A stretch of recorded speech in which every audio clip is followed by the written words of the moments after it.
Comencem amb la darrera taula d'avui i de les jornades, de fet, sobre la governança complexa de l'emergència social. I tenim un panel de luxe, perquè tenim tots tres nivells de govern per parlar de governança. A mi derecha, Nacho Álvarez, que es profesor de Economía Aplicada de la Universidad Autónoma de Madrid y exsecretario de Estado de Derechos Sociales durante el anterior gobierno. Laia Ortiz, en el extremo. Creo que ninguna de las tres personas necesitan presentación en realidad, pero bien, haremos los honores. Laia Ortiz, que actualmente es directora del área social de la Fundación Pascual Maragall. Fue coordinadora de polítiques d'acció comunitària en l'Ajuntament del Prat i abans d'això a l'Ajuntament de Barcelona, regidora de Drets Socials de l'Ajuntament de Barcelona. I Lluís Torrents, al mig, que és secretari d'Afers Socials i Famílies de la Generalitat de Catalunya. No sabem què passarà amb la Generalitat de Catalunya, però de moment continua sent secretari d'Afers Socials. I abans era director de l'àrea de drets socials de l'Ajuntament de Barcelona i llavors també té l'experiència del nivell municipal i l'autonòmic ara. Bueno, lo que habíamos pensado en un momentito que hemos podido hablar de cómo organizar la mesa, vamos a tratar de centrarlo bien en el tema de la gobernanza, porque han salido muchas cosas desde ayer hasta las dos tablas anteriores, mesas anteriores de hoy, donde realmente, de nuevo, se problematiza el concepto de emergencia social, el concepto de vulnerabilidad social, ¿no? Y esto tiene mucho que ver, decía Joan Subirats ayer, que no tenemos un problema de diagnóstico, tenemos un problema de políticas públicas. Yo no sé si todo el mundo estará de acuerdo con esto, porque parece que seguimos necesitando diagnósticos, pero en cualquier caso, todo de lo que hemos estado hablando, todos los distintos vértices que componen eso que llamamos vulnerabilidad social, alguien decía ayer que existen mecanismos y que a veces son incluso mecanismos de protección social que vulnerabilizan a las personas. O sea, que no es una condición inherente a las personas, sino que muchas veces son los contextos los que generan esa vulnerabilidad. Y por lo tanto, las políticas públicas es una parte importante de este contexto, ¿no? Porque si tenemos o no tenemos red efectiva de protección social, las personas pueden o no encontrarse en situaciones de vulnerabilidad. Así que hay que hablar de gobernanza compleja, pero también de una vulnerabilidad compleja. Y creo que esto hemos escuchado muchos testimonios que dan cuenta de esa complejidad en la vulnerabilidad social, que de alguna manera nos exige replantear las políticas públicas dirigidas a esa vulnerabilidad. Bueno, como tenemos a tres personas que tienen amplia experiencia en la gestión de distintos niveles de gobierno, pues lo que yo plantearía, o una de las preguntas, es cómo está de preparada la Administración para responder a esa complejidad en la vulnerabilidad social. ¿Cuál es la capacidad de transformación de la Administración para hacer frente a estas situaciones que son situaciones pues, volátiles y complejas, ¿no? Por una parte, escuchamos muchas veces que los instrumentos clásicos han dejado de tener capacidad, han perdido efectividad, y si eso es así, ¿cuáles son los instrumentos nuevos, ¿no? ¿Cómo compaginar política nueva, política que podemos llamar de inversión, más capacitadora, que consiga anticipar con políticas más clásicas de redistribución y de lucha contra la pobreza, ¿no? La última, porque voy a dejar que intervengan durante pues 10 minutos cada uno y después tendremos tiempo para preguntas y para comentarios. La última parte que me gustaría poner en relación con el tema de la gobernanza compleja es la relación entre las políticas y la política, que esto también salió ayer, ¿no? ¿Cómo hacemos para poder acometer procesos de transformación de largo recorrido, cambios que sean paradigmáticos en el diseño de las políticas públicas con este cortoplacismo al que estamos un poco condenados con elecciones que se encadenan y con agendas políticas que están muy dirigidas a los ciclos electorales más que a la agenda de política pública, ¿no? ¿Cuáles son las tensiones que encontramos entre el ámbito político y las políticas públicas, sin tener que llegar a acabar diciendo que lo que necesitamos es solamente política pública sin política, porque eso obviamente tiene poca capacidad transformadora, ¿no? Necesitamos la política, pero ¿cómo conjugar las dos cosas? Voy a dar la palabra a Laia Ortiz en primer lugar y luego Lluís y a continuación Nacho, cuando queráis. Gràcies, Marga. Bueno, bon dia, o gairebé ja bona tarda. A veure, porteu 2 dies reflexionant sobre aquest concepte d'emergència. De fet, quan el Ricard em va proposar participar d'una taula, una de les preguntes que et venen al cap és aquest paraigües, aquesta paraula emergència, fins a on arriba, que és una mica també la reflexió que ahir en Joan Subirats ens plantejava. I aquest és un també dels problemes que té el propi sistema de serveis socials, fins a on arribem. Com estem sempre com poc definits, amb la qual cosa l'emergència l'anem estirant com un xiclet, fins i tot la urgència l'anem estirant com un xiclet, i també el que ha de fer-se càrrec el sistema social o les polítiques socials per donar-hi resposta. Aquest és un dels reptes que tenim com a sistema, a l'hora després també de parlar de governança. L'altre és que les limitacions de la resta de sistemes també ens han anat donant cada vegada més encàrrecs. I per tant aquest criteri de vulnerabilitat a vegades va associat a que cada vegada el sistema vulnerabilitza més a la gent, com ahir en parlàvem, quan es parlava de crisi climàtica, d'arribada de migració, etcètera. És a dir, tenim persones vulnerabilitzades, a vegades perquè la resta de sistemes no donen cobertura o perquè realment les exclouen de la participació.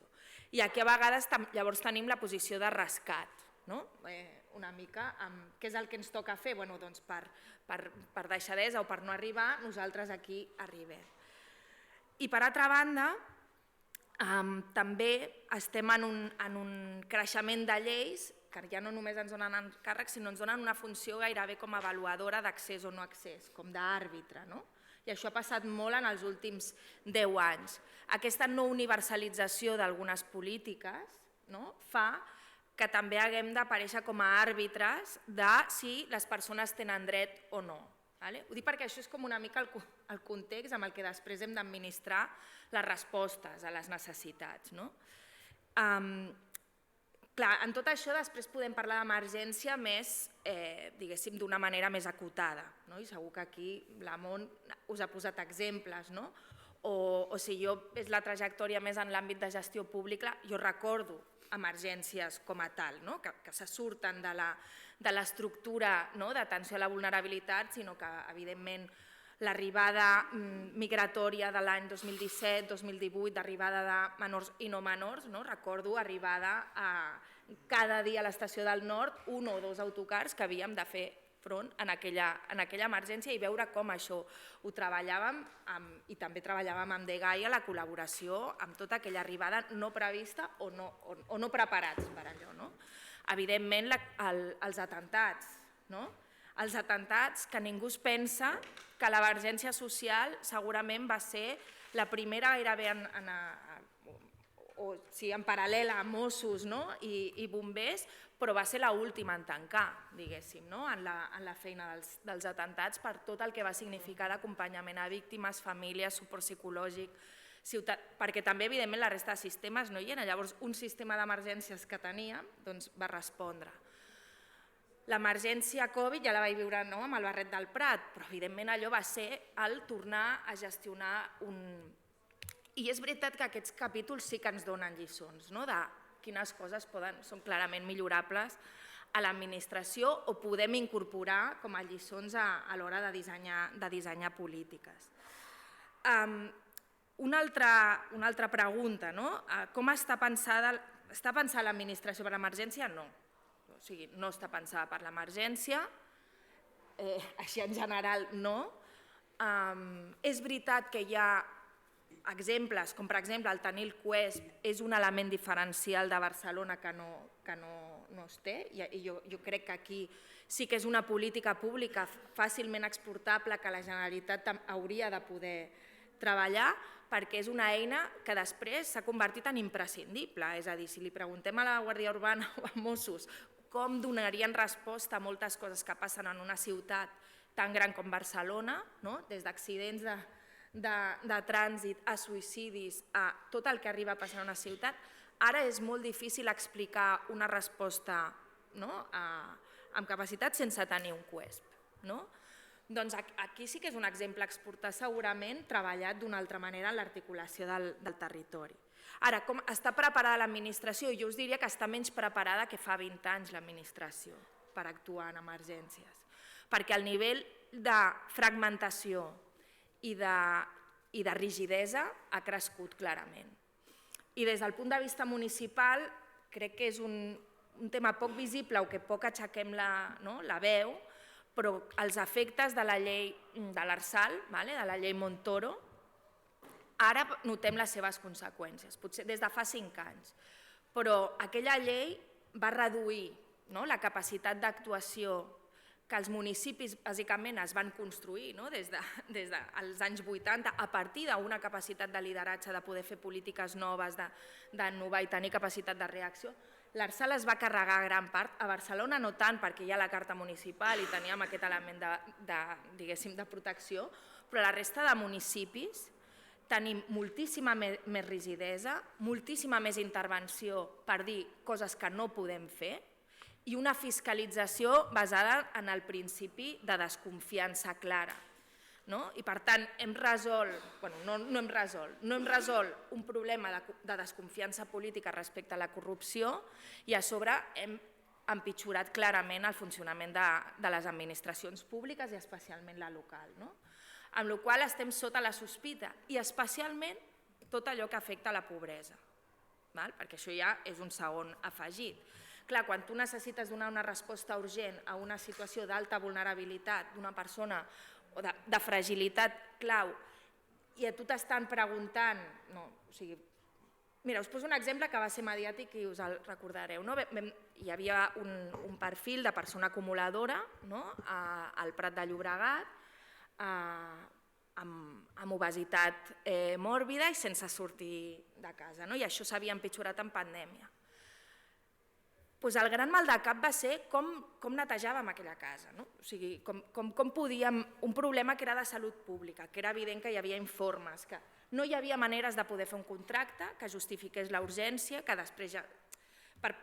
I això va durar, i encara ho vam poder mig resoldre, però us poso un exemple, més justificat que una urgència d'intervenció amb un risc de salut pública, doncs ara tenim les mans molt lligades i crec que és un dels grans temes a afrontar, jo crec, en el marc de la legislatura, el recuperar capacitat de resposta.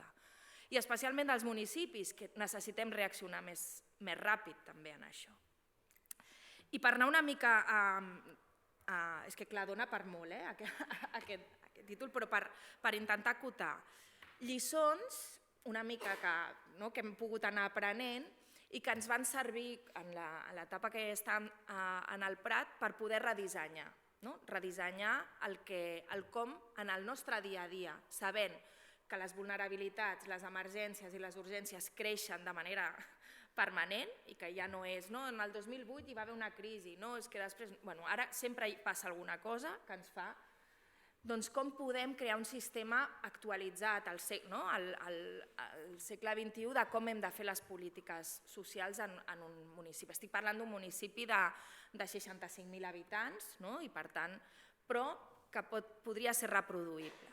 Clar, una de les lliçons és, vam voler fer molta fragmentació en les unitats i departaments en base a demandes de l'agenda política, és a dir, vam voler fer polítiques de joventut, polítiques de feminisme, de dones, polítiques de gent gran, polítiques d'infància, perquè va ser aquell moment que proliferessin un munt de polítiques que cada col·lectiu demanava tenir un lideratge.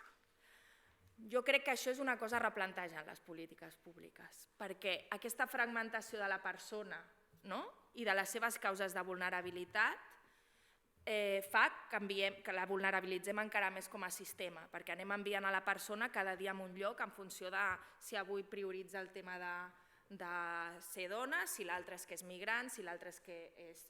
Vull dir, el context ha canviat i per tant anem a abordar les desigualtats.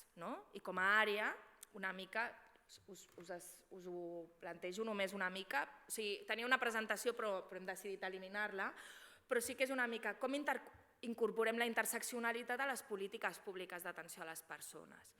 I això vol dir no anem movent a la gent en funció, sinó intentem interioritzar aquesta expertesa en equips més pluridisciplinars i que anem aprenent a com atendre. L'altre és consolidar l'obertura i la universalització. Segurament, potser el Lluís us en parla, el que parlem dels non-take cap. Un dels problemes que tenim de no anticipar-nos és que la gent arriba al límit quan ens arriba a la porta o arriba expulsat de 1000 portes que no se li han obert abans. Clar, facilitar l'accés és un tema clau. O sigui, quan abans puguem intervenir ho podrem fer de millor manera. Una de les coses que ho vam aprendre va ser en pandèmia, en el cas del Prat. El dia 12 de maig, crec que va ser, del 2020, obríem l'Oficina Integral d'Atenció Social al Prat. Mentre tot tancava, o sigui, tothom derivava... Doncs nosaltres vam obrir una oficina nova on allà gestionàvem prestacions, on es gestionava dependència, tràmits... Vam haver de fer de tot, des de gestionar els ERTEs, perquè allà ningú atenia de la resta de sistemes. I allò és una reacció que necessitàvem una front office, diguéssim, una porta d'entrada accessible, fàcil i amb equips polivalents que poguessin donar-hi resposta. Evidentment, el de posar la persona al centre, però vol dir amb aquestes diversitats, tenir-les en compte. I l'altre, amb el que dèiem de si som reactius, que l'estratègia d'acció comunitària inclusiva, que és una mica el que hem de fer els serveis bàsics fonamentalment, està en la part de prevenció, l'articulem d'una manera menys fragmentada. I per tant, abordem les desigualtats que hi ha en una ciutat que tampoc és tan gran, que puguem articular també els debats de prevenció, de grups, de dinamització, de manera que ajudin a sumar les comunitats i no a segmentar-les. Perquè què ens passa? Si al final parlem en els espais de participació, vam nombrar, n'hi havia 50 i escaig espais de participació en un municipi com el Prat. Clar, això és... I 41 plans municipals. Clar, els plans municipals quan es van inventar, o sectorials, estan molt bé, però tenir-ne 41 llavors ja no serveixen de res. Però és que només de feminisme n'hi havia 4. I segur que el de diversitat sexual, el d'igualtat, el de violència, el de transversalitat... Molt bé, però és que després això aterra amb unes persones que tenen 41 plans més. I l'altre, que a sobre els deliberem amb una ciutadania que cada un delibera su parte. Llavors mai posem els debats sobre les prioritats, fins i tot de l'urbanisme o dels serveis, la gent gran a lo suyo, su libro, i la gent gran demana lo seu, i els joves demanen. Ara mai hi ha deliberació conjunta.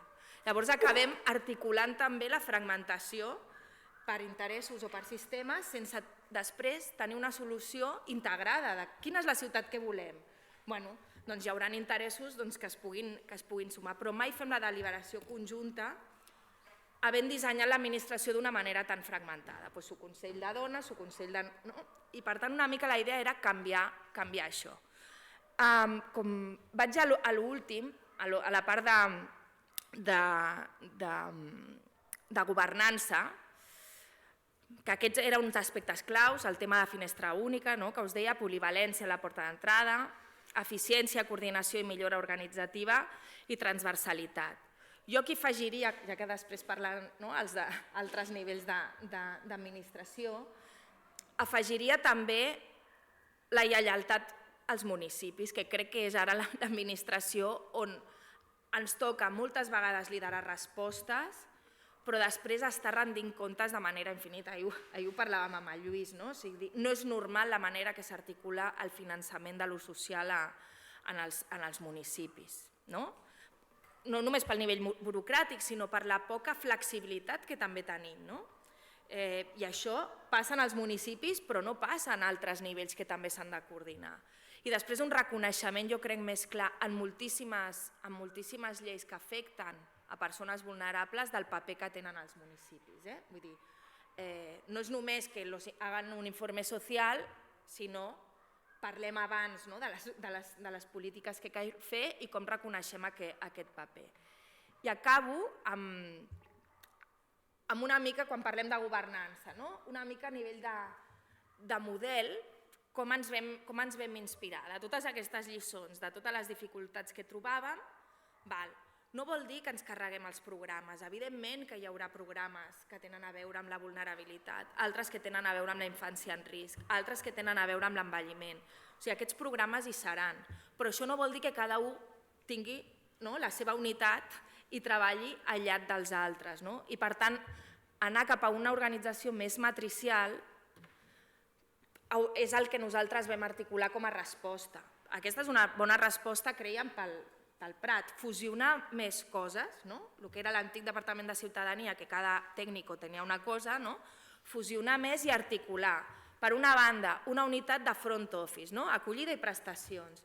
Però en acollida i prestacions, evidentment, que hi ha pobresa, però hi ha infància, hi ha la part de dependència, hi ha la part de la primera resposta en casos de violència, com l'articulem, o els temes fins i tot dels punts en agressions sexuals. És a dir, com la primera resposta, com l'articulem. L'altra són els serveis bàsics. L'altre és com treballem tot l'acció comunitària, el benestar no és una la fa salut, una la fa, sinó treballem com articulem la prevenció comunitària. I aquí tinc una unitat que és integrada a Sant Cosme perquè el barri requereix, diguéssim, una intervenció integral i amb una visió molt més de proximitat. I l'altre és el que us deia, de reduir el nombre de plans que cada un vagi el seu, sinó que hi hagi una planificació estratègica que permeti compactar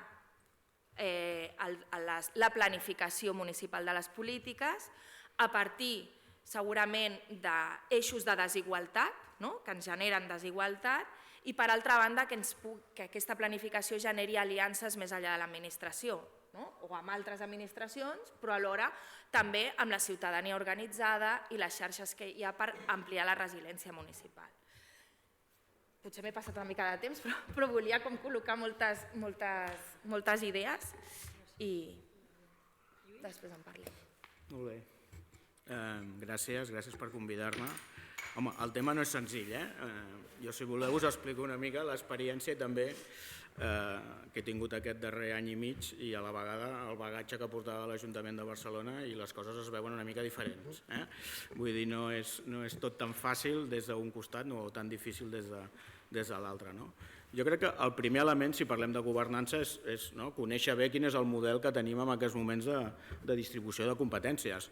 O sigui, les competències de serveis socials són exclusives a les comunitats autònomes. En el cas de Catalunya ho té reconegut el seu propi Estatut d'Autonomia, però a partir d'aquí això és com una pinça. Jo estic al mig, aquí tenim el senyor Nacho Álvarez, que estava al Ministeri, ara ha marxat, però ja quan torni també li diré. Ell van treure una llei de famílies, que era una invasió competencial de tota regla, una llei de serveis socials, que era una invasió competencial en tota regla. No, vull dir, són lleis que també van quedar penjades quan es van convocar eleccions a Madrid anticipadament. Per tant, ara tornarà el debat i suposo que ara serà més fàcil perquè els que manaran a un costat i a l'altre més o menys seran del mateix color. Però per l'altra banda, la mateixa Generalitat, l'any 2007, amb el desplegament de l'Estatut, també va fer la llei de serveis socials i va decidir que hi havia uns serveis socials que eren bàsics i que els farien els ajuntaments, els ens locals, organitzats amb o bé les poblacions de més de 20.000 habitants o bé consells comarcals. Primer problema, només els garantia el 66% del cost no? I a partir d'aquí ja, imagineu-vos un Consell Comarcal, el de l'Alta Ribagorça, que em sembla que és el més petit que tenim, amb 4.000 habitants, que li dius que té que finançar-se quan els Consells Comarcals no tenen fonts de finançament pròpies. O sigui, aquest és el primer problema. Amb la qual cosa intentem fer coses sense posar els recursos, no? I això és una cosa que passa tant a l'Estat, com passa a la Generalitat, com passa als... T'estava criticant, Nacho, però fàcil, eh?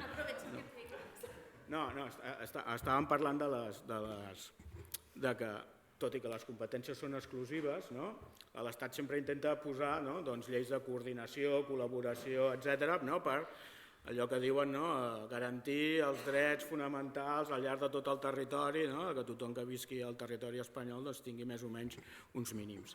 Però això que la Generalitat criticava de l'Estat, i ell ho sap, ens passa igual quan baixem les competències a nivell local. O sigui, un ajuntament ric, si no vol pobres, té molts instruments per expulsar els pobres. Polítiques de no empadronar, polítiques urbanístiques que només es puguin fer cases aparellades.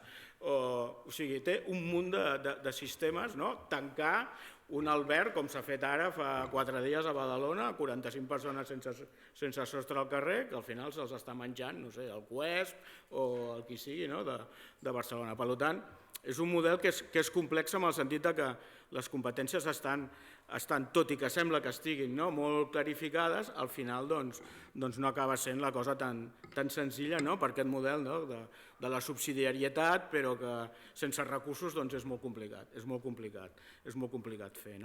La Laia més ha afegit el tema aquest de l'ERSAL, la llei de racionalització de les administracions locals, que jo crec que ha fet molt mal també els últims anys.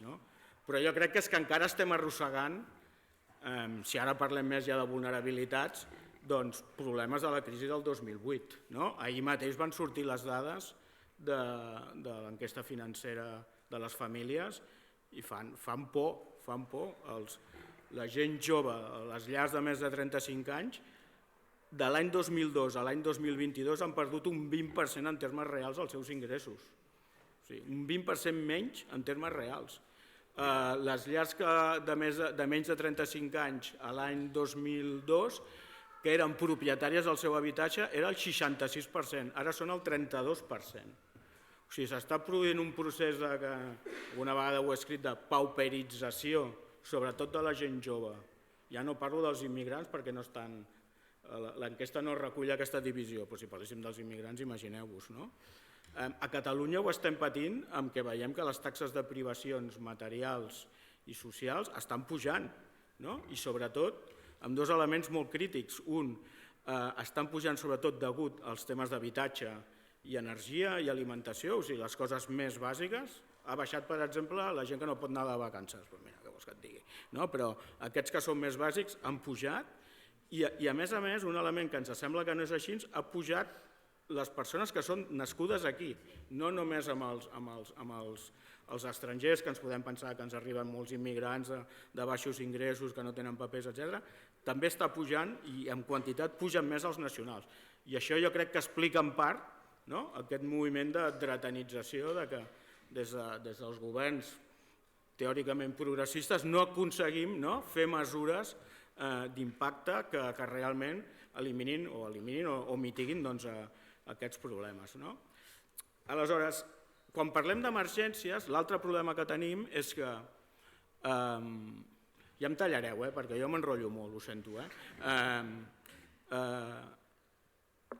la Constitució espanyola té, ja ho sabeu, té una sèrie de drets fonamentals, no et poden matar, per exemple, i una sèrie de drets inspiracionals, no sé com es diuen, però és una altra categoria, el dret a l'habitatge, el dret al treball, el dret a no ser pobre, però que només són inspiradors.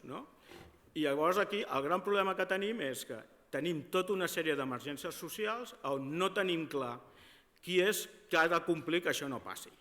I potser el cas més clar és el tema del sensellarisme, el dret a l'habitatge. El sensellarisme, segons la llei de serveis socials, és una competència dels ajuntaments. Què és el que està passant?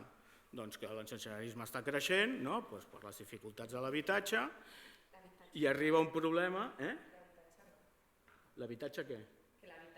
No, per això és el que anava a dir. Vull dir que a on s'acaba el problema del sensellarisme com a situació d'un transeúnte, una situació d'emergència, que hi ha hagut un buidatge d'un habitatge per una situació de, jo què sé, d'un problema físic de l'habitatge.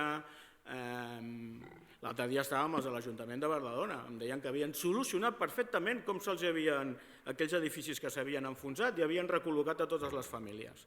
I al cap de 15 dies tancaven l'alberg de sense llars, que tenien allà 45 persones, algunes malaltes amb malalties greus i que no els havien buscat cap mena de solució, tot i que la Generalitat els havia ofert un finançament transitori fins que poguessin buscar una solució a través de les entitats, etc.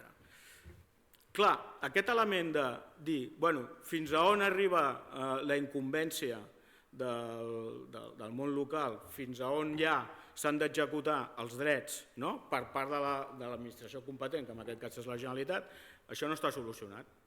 No està solucionat, vull dir, sí, que ens podem queixar, etc., ens podem anar tirant la pilota els uns i els altres, etc. Un altre cas que també la Laia coneix. L'aeroport de Barcelona és el primer lloc de generació de sense sostres a Catalunya. L'aeroport de Barcelona està al municipi del Prat, però com podia haver estat el municipi de Matadepera o el de Sant Esteve de Sesroures, per dir un d'aquests famosos. Clar, al final ha sigut la Generalitat que ha tingut que muntar un finançament específic per finançar aquest servei, després de 14 anys que no hi hagués un conveni. Sí, 14 anys, va ser en l'època del Trias, que es va posar d'acord amb el govern de la Generalitat, que era de Convergència, per muntar aquest servei. Clar, aquesta gent, al final, qui els haurà de tractar? Mentre siguin sense llar, amb aquest conveni. Després els haurem de desviar cap als ajuntaments de la zona, no sé què. Després, vull dir, tenim problemes importants de governança d'aquestes situacions. Per tant, aquí jo crec que falta aquest element de treballar.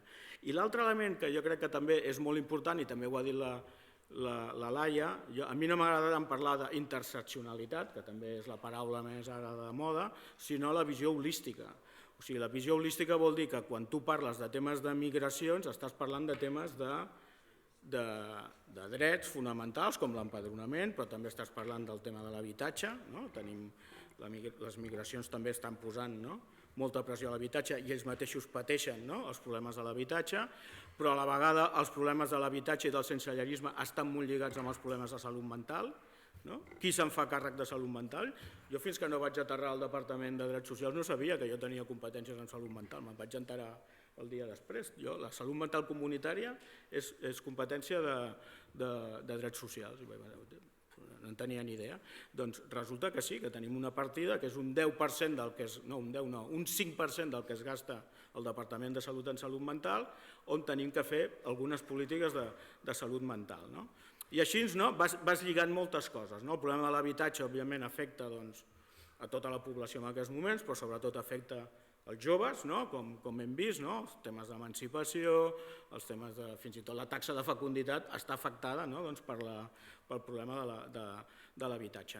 I a darrere de tot això hi ha un problema fonamental que és l'infrafinançament, com ens repartim els recursos que han de tenir els ens locals per actuar amb aquestes necessitats que són creixents, però a la vegada fins a on està el límit d'on tenen que actuar els ens locals, on ja tindria que actuar la Generalitat o l'Estat, com passa sobretot amb el tema de les immigracions. Al final el tema de les immigracions és un tema que se'ns escapa. Quan fa 15 dies el govern de l'Estat firma un acord amb el govern de Canàries per decidir com es repartien els immigrants de Canàries sense tenir en compte com les altres comunitats autònomes, quan per exemple Catalunya és la segona comunitat que rep més immigrants d'aquest estil, sobretot joves migrants, òbviament ens agradaria que hi hagués hagut més coordinació i sobretot més implicació de l'Estat, perquè de moment no estem rebent un finançament addicional.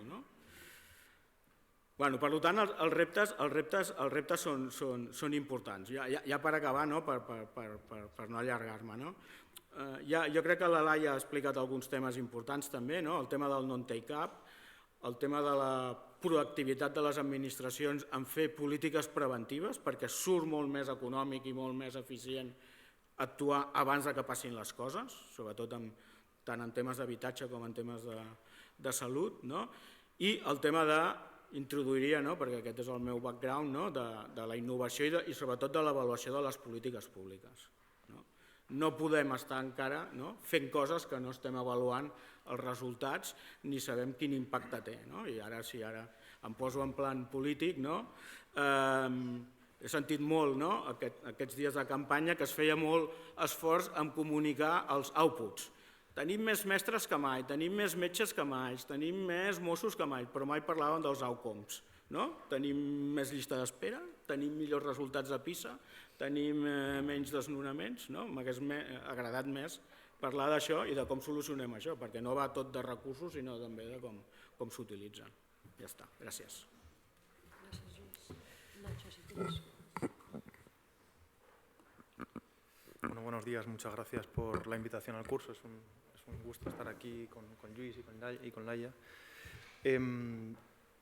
Yo quiero cambiar un poco el enfoque, porque no solo porque me corresponde hablar de la perspectiva de la Administración General del Estado, sino porque creo que además que tanto Lluís como Laia han explicado muy bien la cuestión relativa a la vulnerabilidad, a la emergencia social en la que vivimos. A mí me gustaría reflexionar un poco más sobre la otra dimensión, la dimensión de la gobernanza, o por decirlo más claramente, de cómo construimos políticas públicas y desde dónde construimos políticas públicas, porque que vivimos en un contexto de emergencia social, de fuerte vulnerabilidad.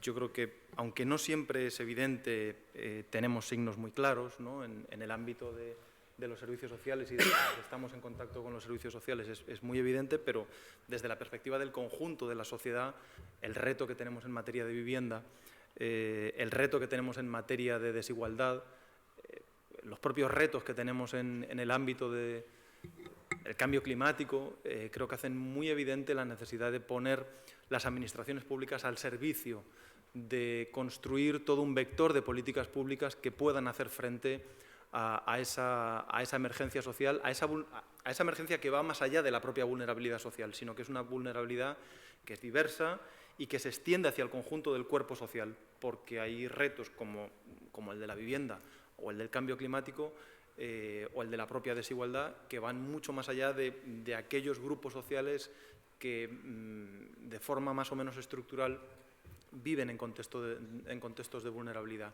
Son expresiones de vulnerabilidad que afectan al conjunto del cuerpo social y, por lo tanto, me parece imprescindible pensar cómo se construyen vectores de políticas públicas, cómo se levantan, en términos clásicos casi, programas de políticas públicas que puedan hacer frente a esa situación, que puedan, de alguna forma, mitigar o reconducir esas situaciones.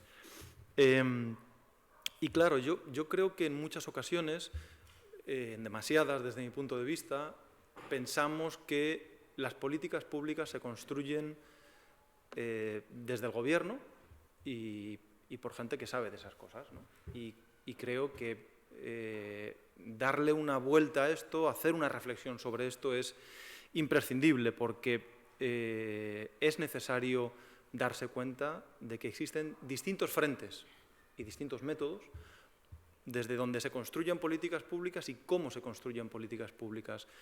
Por supuesto que los gobiernos hacen políticas públicas, es su tarea. Pero cómo los gobiernos hacen políticas públicas está enormemente influido por el grado de presión social que tienen, por el grado de tejido social organizado que hay a su alrededor, y al mismo tiempo por la capacidad que tienen determinados contextos académicos, intelectuales, de construir consensos en torno a determinadas políticas públicas. Y yo creo que en ocasiones esto se pasa por alto. Y por lo tanto, pensar que las políticas públicas se construyen desde la administración o desde las distintas administraciones, pero también desde la sociedad civil organizada y desde la capacidad de influir en torno a consensos intelectuales, yo creo que hace emerger una realidad mucho más compleja en el diseño de las políticas públicas, pero mucho más realista. y creo que quienes hemos tenido experiencias de gobierno somos perfectamente conscientes del grado de presión que puede ejercer la sociedad organizada sin siquiera ser consciente de ello en muchas ocasiones, y del grado de presión que ejercen los consensos intelectuales en torno a determinadas políticas públicas a los distintos gobiernos, sin en muchas ocasiones que quien construye esos consensos sea muy consciente de la presión que está haciendo. Y por lo tanto, como yo he sido parte de quien sufre esa presión, creo que conviene devolverle a la sociedad, o por lo menos a este ámbito de reflexión, esa presión que se ejerce y que no siempre se percibe como tal. Pero es que además creo que el método, ¿no?, cómo hacemos políticas públicas, es clave.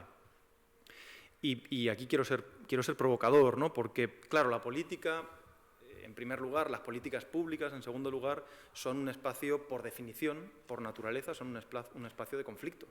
Son un espacio en donde tenemos conflictos de intereses, alternativas de políticas públicas que representan intereses que pueden ser convergentes en ocasiones, pero que son divergentes en otras y que pueden incluso llegar a estar confrontados.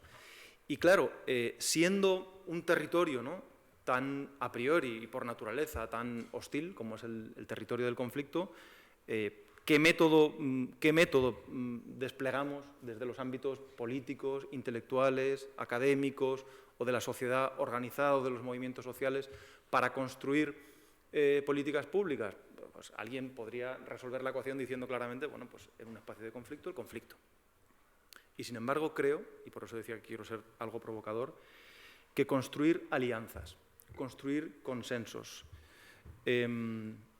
seducir más que regañar, suele ser un método enormemente fructífero en la construcción de políticas públicas. Y en este sentido yo creo que los últimos años han dejado algunas lecciones, ¿no? Quizá la experiencia del primer gobierno de coalición deja algunas lecciones, sabiendo en todo caso y reconociendo que es una experiencia muy particular, la experiencia de un gobierno que se desarrolla en un contexto de pandemia y que la propia pandemia, tanto al gobierno como creo que al resto de administraciones, le da, por decirlo claramente, una ventana de oportunidad para empujar determinados avances. Las ventanas de oportunidad en la vida se aprovechan o no se aprovechan, eso también es cierto, pero construye una determinada ventana de oportunidad que, con todas las críticas que yo creo que debemos y hay que hacerle, ¿no?, a algunas de estas políticas, permite avanzar en el desarrollo de un ingreso mínimo vital, en la construcción de un escudo social en materia de congelación de alquileres, de desahucios, en el desarrollo de permisos o en la reforma en materia de pensiones o de mercado de trabajo, ¿no? Con todas las críticas que luego creo que hay que hacerle a esas políticas públicas derivadas de su evaluación, como decía Luis, de su funcionamiento, pero en todo caso creo que esa experiencia deja algunas lecciones, ¿no?, y las enumero muy rápidamente. Bueno, igual que no se salvan individuos, sino que se salvan sociedades, creo que no se salvan gobiernos, sino que se salvan administraciones que cooperan y colaboran. Yo creo que esta es una experiencia muy clara del periodo de los últimos años, ¿no? Es difícil el éxito de las políticas públicas y más en un país como el nuestro, en un país plurinacional, en un país multinivel como es desde el punto de vista administrativo España. No hay posibilidad de éxito en las políticas públicas, o es muy bajo, si no hay una fuerte colaboración institucional. Y por tanto, asumir eso me parece que es casi el ABC, No es condición suficiente, pero desde luego me parece condición necesaria. Me parece también importante darse cuenta de que el diálogo social, no solo restringido a los interlocutores sociales, patronales y sindicatos, sino, yo diría, entendido en un sentido más amplio, es un pegamento útil para las políticas públicas. Cojamos dos reformas laborales, la del 2012 y la del 2021, una hecha contra el diálogo social y otra hecha desde el diálogo social, sin contentar a todo el mundo, pero hay una que claramente fue revertida y cuestionada, mientras que ha habido otra que difícilmente puede ser cuestionada por los propios actores políticos del tablero, ¿no? Y por lo tanto creo que tanto la cooperación institucional como el diálogo social son elementos claves, no solo para alumbrar políticas públicas, sino para que las políticas públicas duren, que yo creo que quien las impulsa es lo que quiere, ¿no?, que duren, siempre y cuando consideres que lo que haces merece la pena.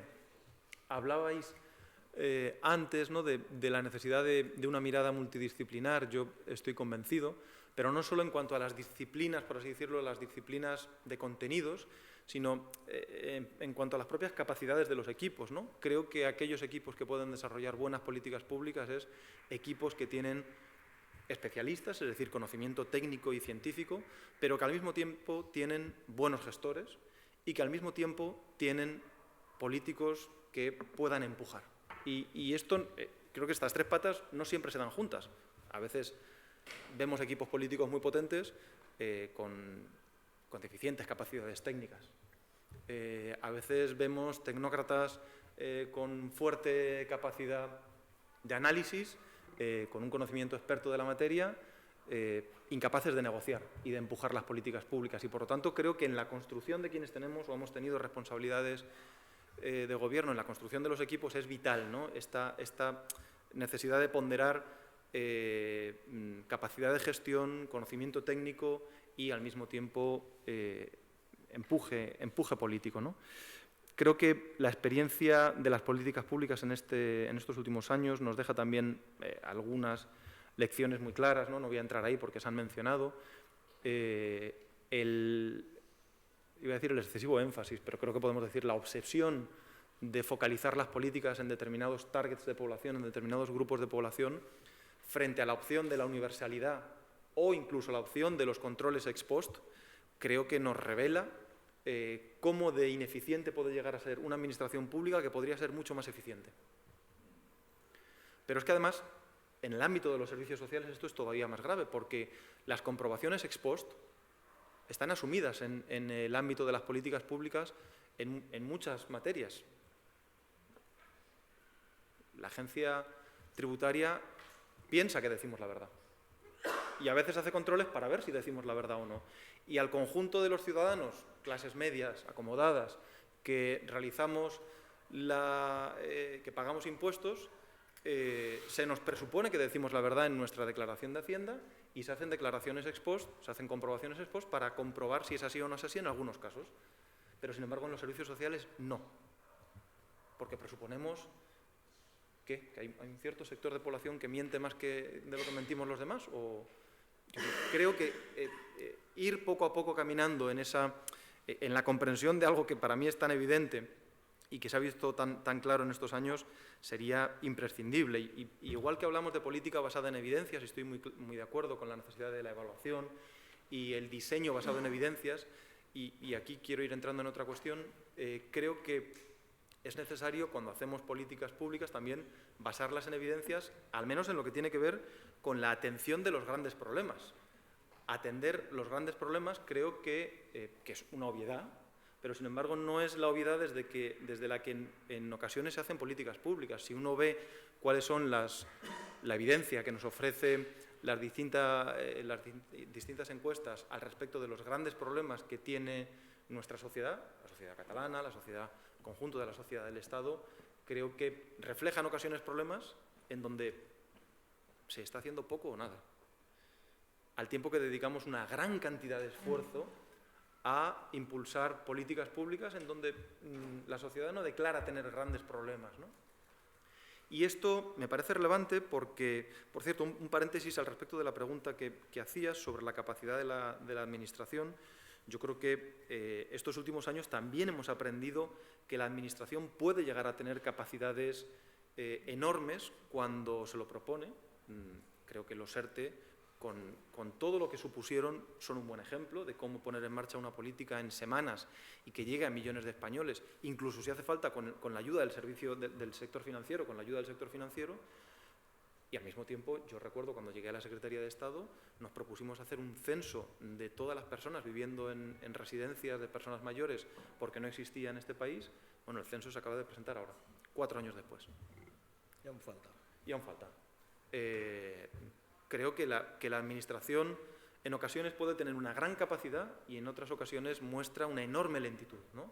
Y cuando existe la capacidad pero se muestra lentitud, uno no puede pensar que es por una cuestión técnica, sino que fundamentalmente responde a dificultades de orden institucional o político. Y conviene no olvidarlo porque si no uno piensa que claro, los interventores y los abogados del Estado lo ponen todo muy difícil y no. no solo es eso, ¿no? No, pero quería ir entrando, por terminar, ¿no?, en esta cuestión de atender los grandes problemas, porque parece una obviedad absurda, pero me parece relevante por concluir la reflexión sobre el método, ¿no?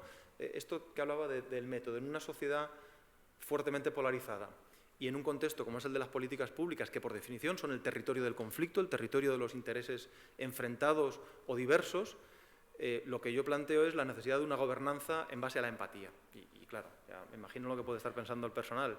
Esto es muy naif, esto no es posible. ¿De qué hablamos? ¿A qué nos referimos? Bueno, yo creo que primero una constatación, ¿no?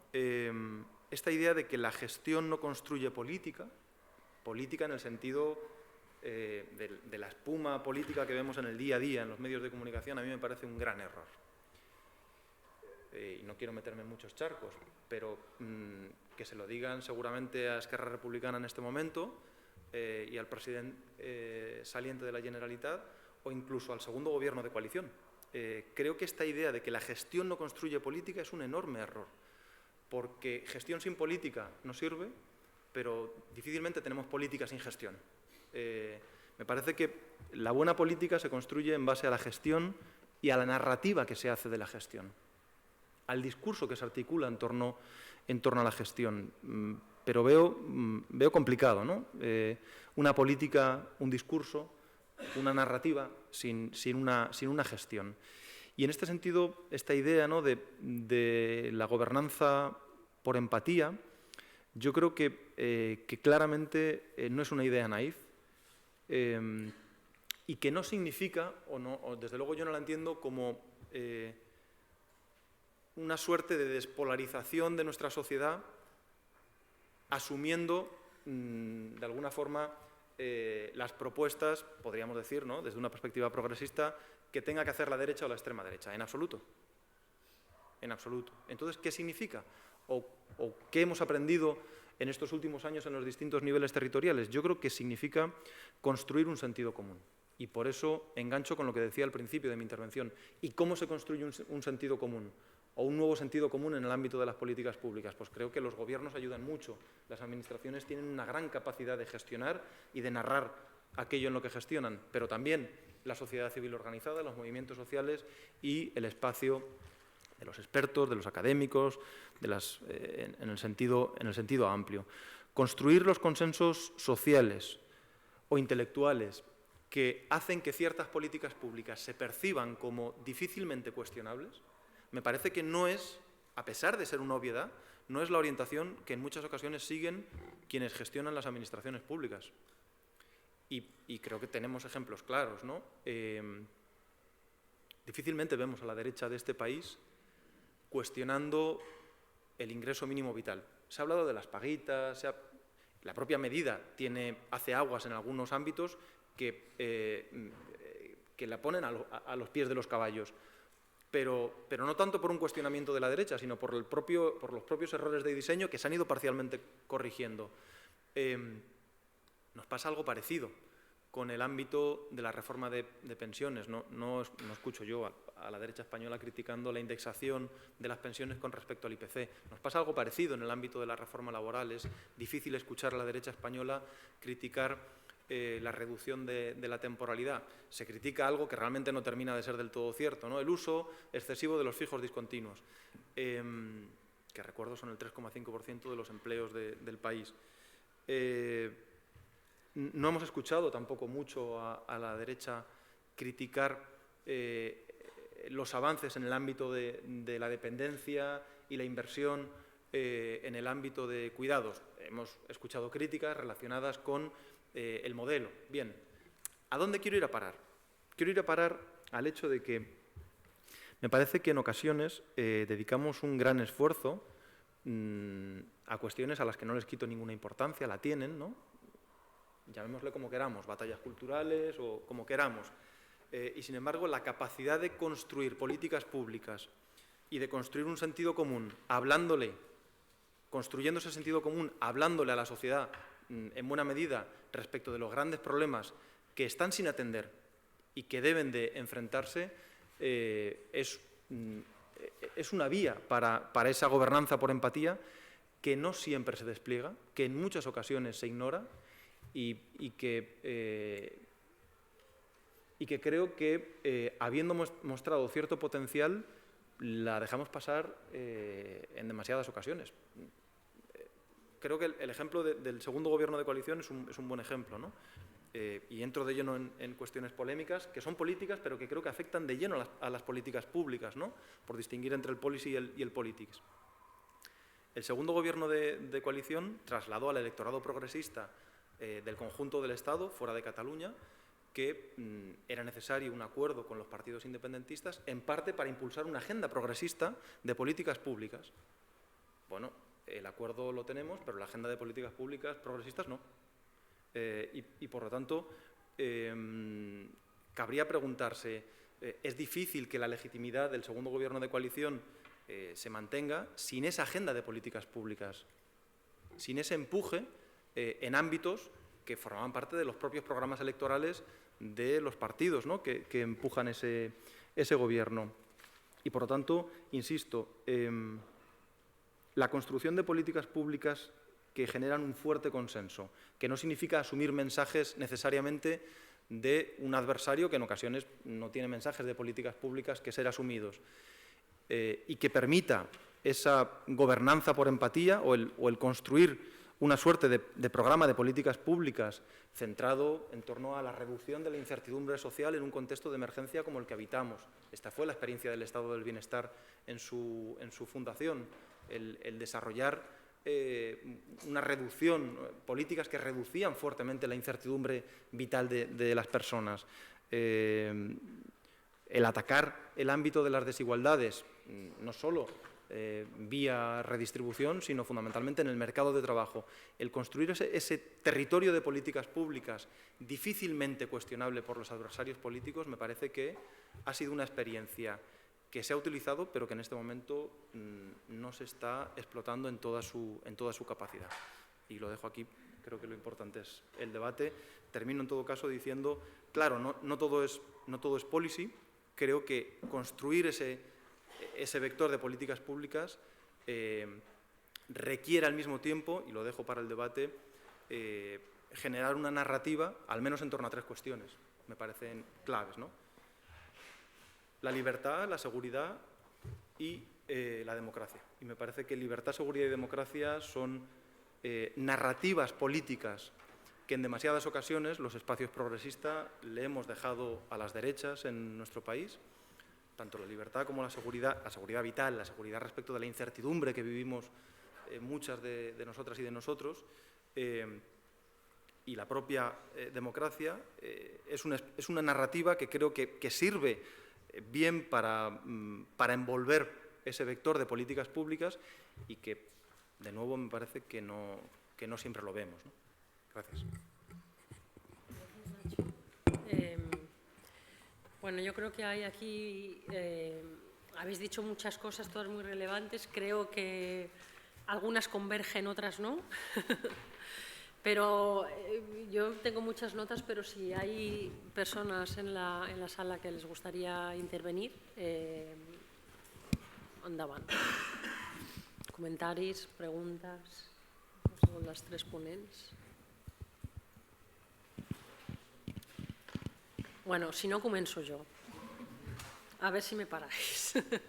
No, voy a retomar lo último que has dicho de la gobernanza en la empatía y voy a tratar de entender lo que decían Laia y Lluís al principio desde ese concepto de la gobernanza en empatía, ¿no? Porque yo creo que ellos, desde su propio ámbito de gestión, pues, digamos, hablan de alguna manera de una lista de agravios, ¿no? O sea, que hay un problema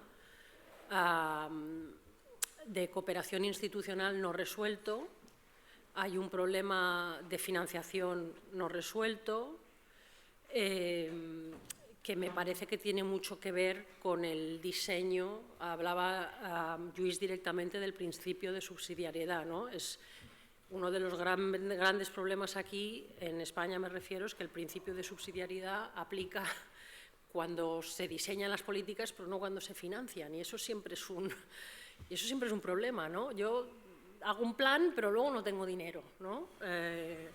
Y no tengo control sobre los propios recursos. O sea que yo creo que hablaban de un principio de subsidiariedad que es excesivamente frágil en la configuración de la organización territorial de España. Eso lo resolvemos con empatía, quiero decir, eso lo resolvemos cuando hay actores políticos o élites políticas dispuestas a cooperar, ¿no? Y lo hemos visto. Es decir, la descentralización avanza cuando hay un clima de entendimiento entre élites políticas a distintos niveles. La cooperación se enquista o se convierte en conflicto cuando ese clima de cooperación no existe. Entonces, no sé si no es excesivamente vulnerable el acuerdo, porque entonces vamos a estar sujetos a que la empatía tenga que surgir de las élites, sobre todo, ¿no? Pero las élites tienen incentivos muchas veces para ir en la dirección contraria, ¿no? Entonces, a mí me parece que el concepto de empatía puede ser muy relevante para tratar de buscar estrategias de despolarización de las élites, por ejemplo, pero cuando estamos hablando de un problema que tiene más que ver con la arquitectura institucional, no sé si el tema de la cooperación no se tendría que resolver, bueno, pues directamente con una revisión de cuáles son esos mecanismos de cooperación y cuál es la legislación que permite unas cosas o otras, ¿no? Y construir los consensos a partir de una determinada arquitectura que favorezca la construcción de consensos, porque si no es muy difícil, realmente es difícil, porque si no los consensos van y vienen, ¿no? Y el segundo tema que escuchándoos me ha parecido muy interesante, volviendo un poco al tema del diagnóstico, ¿no? Cuando decimos, a ver, las políticas públicas, ¿hacia dónde tienen que ir? Pues esto es verdad que lo sabemos desde hace bastante tiempo, ¿no? Hacia dónde tienen que ir. Tienen que ir hacia la transversalidad, tienen que ir hacia una capacidad anticipatoria mucho más, ¿no? Tienen que ir hacia la capacitación, se tienen que centrar mucho más en las personas, todo esto que decía Laia al principio. Pero luego tú decías esto al final, pero al principio decías estamos peor que hace 20 años, en cierto sentido. Como administración. Entonces yo me pregunto, ¿puede ser que algunas de las reformas que se han producido en los últimos 20 años no hayan mejorado, sabiendo que tenemos que hacer todo esto, no han mejorado, sino que en realidad han creado más dificultades? Y esto lo digo porque algunas de esas cosas que pensamos que tenemos que introducir terminan produciendo más fragmentación. Y el ejemplo, me voy a mojar un poco, es la definición de la política inclusiva. La política inclusiva nos lleva a la fragmentación. Y esto lo habéis hablado los tres. Es mucho mejor, digamos, la perspectiva universal, porque en cuanto empezamos a focalizar en exceso, fragmentamos y además hacemos como cajoncitos, ¿no? Pero eso es una demanda del concepto de política inclusiva también, que es que tú te tienes que centrar en colectivos que tienen necesidades muy concretas. La Ley de Familias, por ejemplo, si leemos el preámbulo de la Ley de Familias, empieza a enumerar tipos de familias y acaba porque en algún momento tiene que acabar, pero aquello es infinito, ¿no? Entonces, quiero decir, puede ser que algunas de las intervenciones que pensamos que estamos adaptándonos a los nuevos tiempos, haciendo esa reforma de política pública que tenemos que hacer, puede tener unos resultados en un ámbito, pero puede generar conflictos en otro, ¿no? Es decir, que puede haber ahí unas tensiones que no son solamente tensiones por inacción, digamos, sino que es una acción que pensamos que va a dar unos resultados y que nos dificulta en otros sentidos. Bueno, yo lo dejo ahí porque retoméis lo que os parezca más interesante. Si no hay... pues...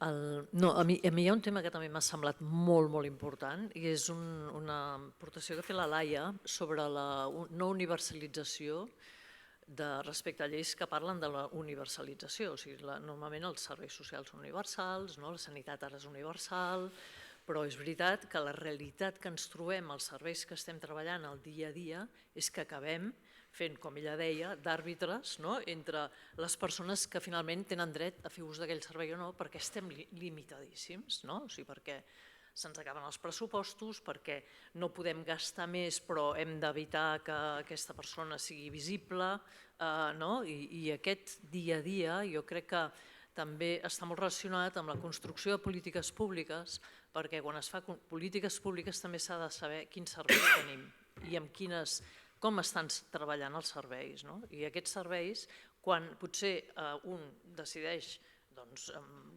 generar una nova política pública o remodelar-la o el que sigui, és molt important també aquesta mirada cap als serveis que hauran de donar resposta a aquestes demandes que fa la política i que d'alguna manera requereix segurament també tota una reconsideració i remodelació. I a més haurem de veure si s'ha de treballar d'una altra manera, com ens preparem per fer-ho. I això sempre queda com molt... O sigui, portem molts anys treballant amb una mirada molt similar respecte als serveis que estem treballant. No els modifiquem, no canviem, no incrementem. Estem amb els pressupostos congelats. Clar, jo abans ho posava també d'exemple, quan en el Covid, i la Laia també ho ha comentat, vam poder muntar dispositius, és que era la bomba, perquè clar, estàvem enmig d'una crisi brutal, però dèiem, hòstia, aprofitem, posem tot allò que no ens deixen habitualment, col·loquem-ho i generem dispositius que d'altra manera no els podríem generar i que són necessaris. Doncs, jo crec que això també és un tema que haurem de veure com ho resolem. Gràcies.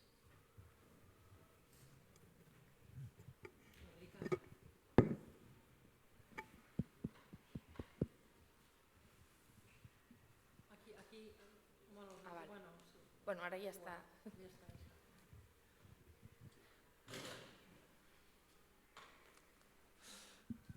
No, tres cosetes molt breus, perquè són aquestes dicotomies que han anat sortint al llarg de la jornada d'ahir i d'avui. La primera, i ara sortia molt, jo de vegades tinc la sensació que les polítiques públiques que fem són de vegades miracles sabent l'administració pública que tenim.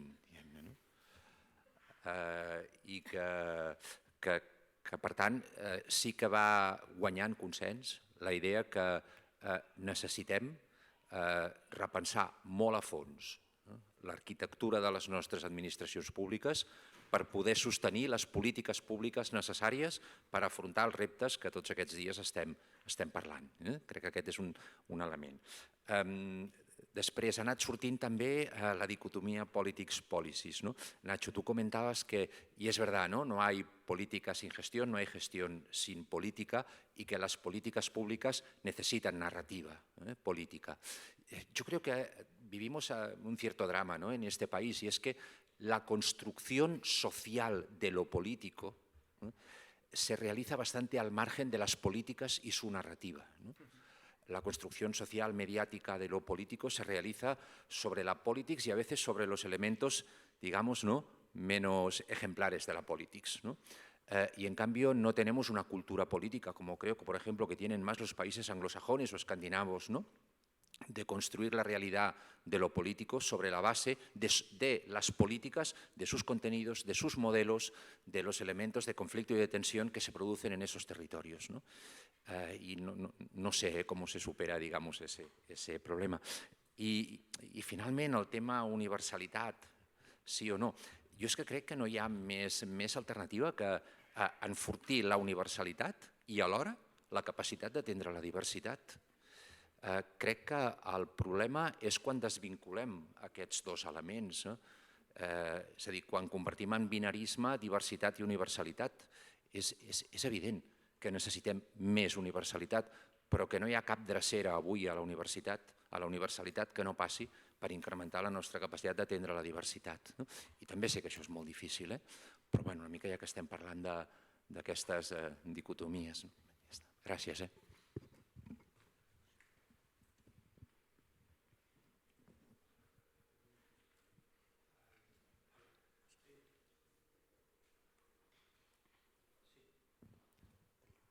Ara, sí, gràcies. Gràcies a tots tres, a totes les intervencions. De totes formes, potser ara em surt una mica l'ànima de tirar aigua al vi. I ho sento, però és una mica... Potser ara tinc la percepció que amb les taules anteriors que hem anat sentint em sento desconnectat amb aquesta darrera taula i intentaré explicar-ho, no? Vull dir, on trobo jo la desconnexió. Hem sentit coses molt evidents des del principi, des de Joan Subirats quan començava i deia escolteu, si els diagnòstics fa molts anys que els tenim i que sabem on som i sabem en quines situacions ens estem trobant. Jo crec que han sortit paraules, aquest matí sortien, parlàvem de fracassos de les polítiques, estem fracassant, tenim més pobres, tenim més desnonats, tenim més sense llar, tenim més, o sigui, això, l'increment és brutal, tenim més migrants, hi ha més precarització en el treball, tenim esgotats els recursos, els ajuts, la gent no té padró, la gent no té salut, ara diuen sí, que potser recuperarem ara no sé què perquè tothom tingui cartilles de salut, la llei de dependència està com està, els col·lapses de serveis socials, el col·lapse del QSB, l'Albert Tancat de Badalona, és que el llistat, o sigui, no vull fer el llistat, però el llistat és el que és. Llavors, jo no sé si tinc la sensació que a l'hora de reordenar polítiques i decisions, i algun ponent també ho ha dit abans, o sigui, després ens trobem on estan els pressupostos. Els governs, els locals, els autonòmics i l'estatal ha de fer una aposta directa per determinat tipus de pressupostos que ja ho sé que potser no seran còmodes i no m'asseguraran la reelecció. Depèn del que faci perquè no és còmode. Això ja ha passat, que ho sàpigues. Molt bé, doncs que segueixi passant. Llavors, l'únic que exigeixo... No, entén-me, l'únic que exigeixo, i ho dic des del que exigeixo perquè les nostres feines, molts estem en qüestions de tensions directes, o sigui, tota la gent que continua entrant als despatxos riurien, perdoneu-me, riurien molt si escoltessin a vegades algunes de les coses que si ho situem des d'aquest punt de vista, o es fan aquestes apostes directes amb pressupostos com Déu mana, o no estem fent res, estem com l'orquestra del Titanic, toquem el violí i el Titanic s'enfonsa. I s'enfonsa, no és que nosaltres no ens enfonsem, jo m'aniré a casa meva i dormiré aquest vespre a casa meva, però jo sé molta gent a la meva ciutat que no dorm a casa seva aquesta nit, no sé on soparà, no s'han dutxat, bueno, és igual, tots podríem explicar moltíssima gent amb aquestes circumstàncies. Llavors, sí que volia dir que he sentit aquesta desconnexió entre les realitats que anàvem parlant i en propostes i projectes que crec que intentaven anar a apuntar a coses o a projectes o qüestions que es podien fer i aquí sí que ja sé que esteu representant d'alguna forma el que són governs locals, govern autonòmic i governs estatals, també s'ha de connectar amb aquest discurs, però de forma més directa i molt més directa, i jo crec que seguim sense veure-ho, o jo almenys segueixo sense veure-ho. Disculpeu. Gràcies. Com tenim 7 minuts, si us voleu, Laia, si vols començar tu, però sisplau, brevetat, perquè si no, no...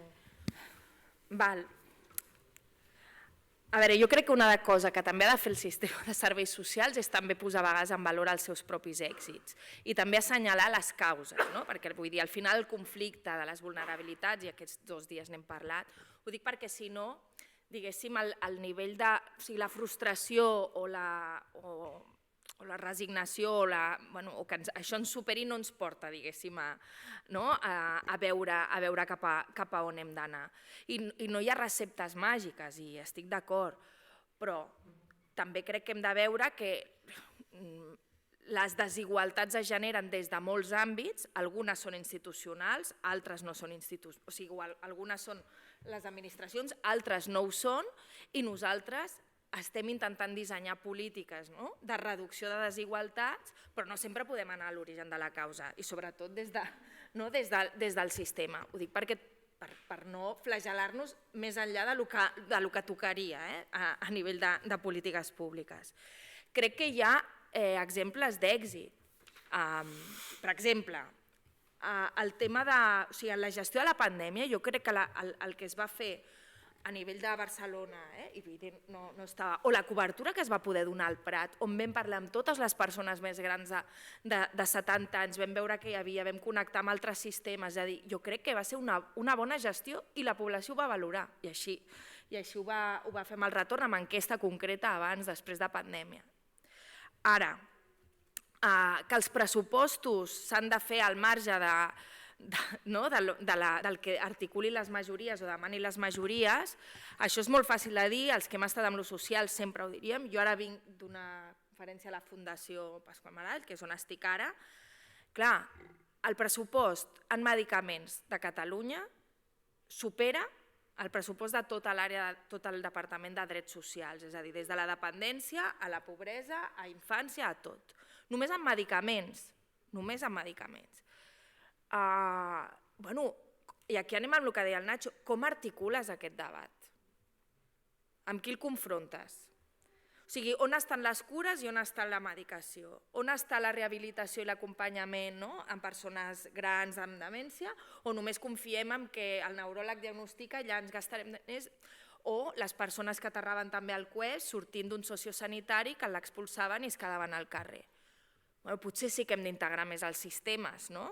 Perquè si anem anat dient els de social contra els de sanitat, perdem segur, perquè sempre perdem. O sigui, els de lo social perdem, o amb educació. Però, en canvi, articular com aquests sistemes els fem més inclusius i com des de lo social liderem que la resta de sistemes ho siguin més. O sigui, la política contra segregació a Barcelona, quan es va començar a fer en el 2016, té un impacte positiu entre present de la pública i la privada i reducció de segregació. I això s'ha vist en 7 anys, perquè s'han anat canviant polítiques. Sí que hi ha èxits, però èxits també de treball conjunt. I jo reclamo, perquè no sempre era separat, però el tema de l'empatia, això també té a veure com reconstruïm empatia, i us deia, en el disseny més micro de les polítiques públiques. I l'empatia també té a veure amb com deliberem més conjuntament entre col·lectius i no els enfrontem. I per mi això, com deia el Ricard, no és oposat a que la inclusió s'agrega. La llei de famílies no donava cobertura a una diversitat existent i no donava cobertura a unes desigualtats que coneixem.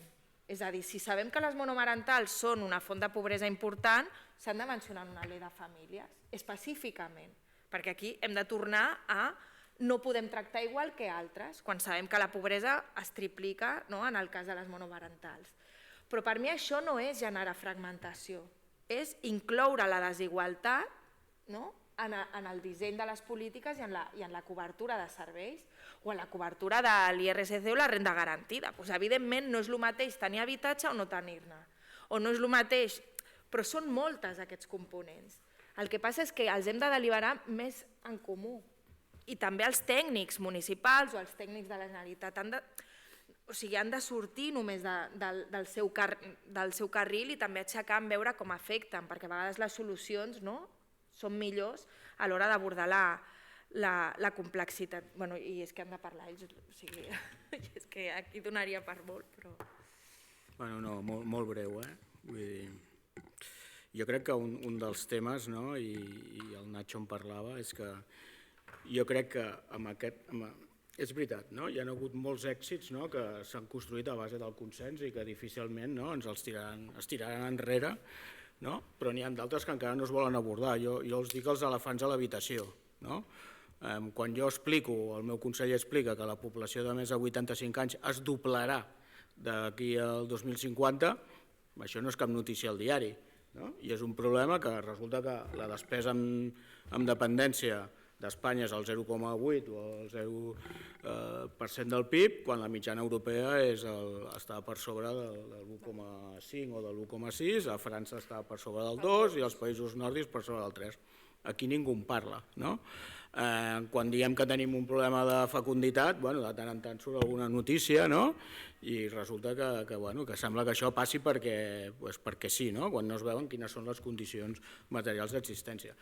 En canvi, per exemple, quan a Catalunya l'any passat van entrar 260.000 immigrants i resulta que 4.000 eren joves migrants sols, el gran problema eren aquests 4.000 joves migrants sols. Semblava que això era el gran problema de seguretat, de violacions, encara no no hem trobat cap cas d'un jove migrant sol que hagi violat a cap persona a Catalunya, no? I llavors, bueno, jo crec que aquí també hi ha una influència mediàtica, no? On vol posar a vegades doncs, el pes sobre algunes coses. Per tant, és cert, hem de construir un relat, no? De dir quins són els grans temes sobre els quals hem de buscar els consensos. I jo estic molt preocupat doncs, per l'auge de l'extrema dreta. L'extrema dreta, ara ens ha aparegut la versió catalana de Barretina, no? Que és que ja és per morir-se. No? Vull dir, quan llegeixes aquests missatges tan xenòfobs és que és molt preocupant perquè la nostra societat en aquests moments és una societat ja completament cosmopolita. A Catalunya va sortir la xifra la setmana passada, entre 25 i 39 anys, el 46% de la població ha nascut a l'estranger. I sembla que això tampoc se'n parla. I no estem posant les mesures per fer acollides ràpides, intensives, no? Perquè tota aquesta gent que està entrant s'integri el abans possible a la societat catalana. I aquests són problemes dels quals no en parlem.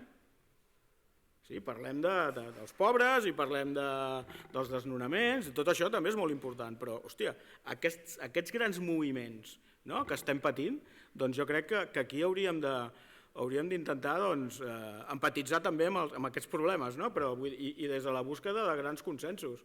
És veritat que amb el tema de la immigració trobarem visions, el que ha aprovat la Unió Europea no fa massa no és precisament molt encoratjador, vull dir, pagar als estats que els estats puguin pagar per no quedar-se refugiats o per no quedar-se immigrants, la veritat és que no dona bones senyals. I respecte a la universalitat, jo estic d'acord, vull dir, la no universalitat el que fa bàsicament és crear molts falsos negatius per evitar falsos positius. I la proporció és així, falsos positivos que intento evitar, 100. Falsos negatius que evito. Només cal veure els números de l'ingrés mínim vital. Si per accedir al metge tinguéssim complir 13 fulls amb una autofoto, un selfie i no sé què, doncs estaríem tots morts. Vull dir, és que està clar que és un model que és manifestament millorable. I això no vol dir que s'hagi de tractar l'especificitat de les persones. O sigui, necessitem muntar mecanismes d'acompanyament a les persones, no només pels temes de vulnerabilitat econòmica, sinó sobretot amb els temes de dependència on la gent està mega despistada. Vull dir, ja estic parlant amb un senyor que ha aconseguit tornar a posar molta més despesa a dins del sistema i espero que els teus successors continuïn, però vull dir que encara tenim molt recorregut per fer i una part molt important és com fem que la gent conegui bé el sistema, perquè el sistema és molt complex i el sistema intenta centrifugar la despesa, també això us haig de dir. Ja callo perquè... Sí, brevemente también, cuando yo hablaba de gobernanza en la empatía, yo fundamentalmente me refería a cómo los gobiernos municipales, autonómicos o estatales son capaces de construir esa empatía con la ciudadanía, pero ¿en qué sentido? Con la sociedad, en el sentido de ser capaces de reconducir el conflicto social y de apoyarse y llevar al conflicto social para construir los consensos necesarios que permitan que los intereses de la mayoría social sean los intereses que construyen políticas públicas. Y claro, decirlo es muy fácil, hacerlo efectivamente es muy complicado. No la pretensión de que existe una suerte de consensos en donde entramos todos, no. El sentido común se construye y a veces lo construyen unos y a veces lo construyen otros. Y por lo tanto, la pretensión de construir ese sentido común por la izquierda, la pretensión de construir, la no renuncia a construir ese sentido común en clave progresista, creo que ha sido una de las claves del ciclo político de los últimos 10 años que no se puede perder y que yo veo claros signos de que se esté perdiendo. Y por lo tanto, la empatía es esa empatía de gobierno con sociedad para construir un sentido común en clave progresista que generalice en el conjunto de nuestras cabezas, en la percepción ciudadana, que las políticas públicas incuestionables son las que, en general, la mayoría social no cuestiona. Porque hay una mayoría social que no cuestiona las pensiones públicas, hay una mayoría social que no cuestiona la educación pública, hay una mayoría social que no cuestiona la sanidad pública, aunque hay comunidades autónomas, y hablo en primera persona, en donde precisamente hay una contraofensiva que permite que haya gente que cada vez empieza a decir, bueno, tampoco necesitamos sanidad pública, si yo me puedo pagar la mía, ¿no? Esa es la batalla por construir un sentido común. Y en esa batalla hay políticas públicas que entran y salen. Ha entrado el ingreso mínimo vital, puede salir perfectamente. Si termina resultando que es un fracaso y encima algunos lo conciben como una paguita. Eso es a lo que yo llamo la empatía. Es decir, es